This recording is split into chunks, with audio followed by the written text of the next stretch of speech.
Isang magandang araw sa ating lahat. Narito ang pinakabagong latest update natin ukol sa magiging lagay ng ating panahon ngayong araw.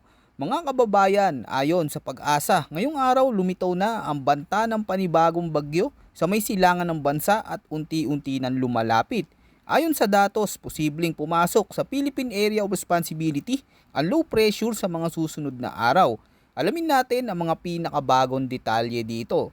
Para naman lagi kang handa sa lagay ng ating panahon, i-click mo lang ang subscribe button. Ayon sa pinakabagong ulat ng pag-asa, ngayong araw isang low pressure area ang lumitaw at unti-unti nang lumalakas sa silangan ng bansa. Ayon sa datos, nakita ito sa layong 2,265 kilometers sa silangan ng Southern Mindanao. Maaring malayo pa ito ngayon pero may posibilidad itong lumakas at magbago ng galaw sa mga susunod na araw. Patuloy pa rin nakakaapekto ang pag-iral ng easterlies o mainit na hangin mula sa dagat Pasipiko na siyang nakakaapekto sa silangang bahagi ng ating bansa. Ito'y madalas nagdudulot ng mainit na panahon sa umaga, ngunit nagdudulot naman ng mga biglaang pag-ulan at thunderstorms pagsapit ng hapon at gabi, lalo na sa may silangang bahagi ng bansa.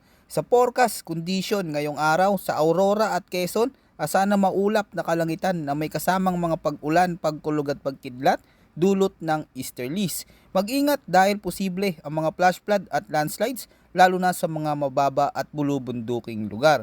Ang mga ganitong sitwasyon ay delikado lalo na kung may tuloy-tuloy na pag-ulan, kaya't pinapayuhan natin ang lahat ng ating mga kababayan na maging handa at makinig sa mga abiso ng lokal na pamahalaan.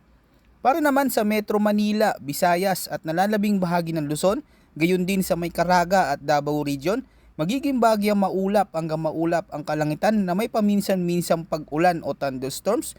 Dulot pa rin ito ng easterlies at maaaring magdulot ng biglaang pagbaha sa ilang lugar kung lalakas ang buhos ng ulan.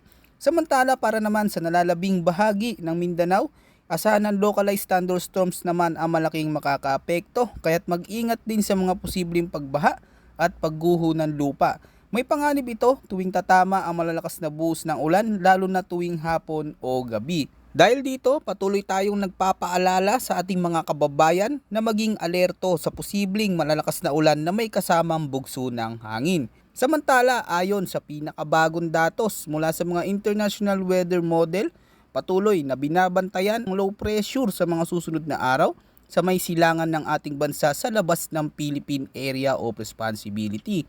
Inaasahang kikilos ito, pailagang kanluran, papasok ng ating teritoryo sa mga susunod na araw at may mataas na posibilidad na lumakas bilang isang tropical cyclone. Sa kasalukuyang trajectory forecast, maaaring tumbukin ng bagyong ito ang bahagi ng extreme northern Luzon, ngunit dahil malayo pa ito mga kababayan, maaari pang magbago ang direksyon at bilis ng galaw ng sistema na ito. Hindi rin inaalis ang posibilidad na lumihis pababa ang track nito at makaapekto o tumama mismo sa kalupaan ng bansa, kung saan posibleng magdulot ito ng malalakas na ulan, matitinding hangin at maalong karagatan. Kung lalakas pa ito, inaasahan din na mahihila nito ang epekto ng hanging amihan na magdadala ng mas malamig na panahon at karagdagang pag-ulan sa malaking bahagi ng Luzon sa mga susunod na linggo. Paalala sa publiko, patuloy na mag-monitor sa mga susunod na weather advisories mula sa pag-asa at sa mga lokal na otoridad.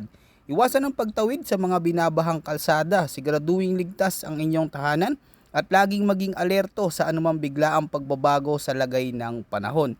Manatiling nakatutok sa ating channel para sa pinakabagong ulat panahon. Huwag maging kampante mga kabayan. Maraming salamat po sa panonood at huwag kalimutang mag-ingat ngayong panahon ng tag-ulan.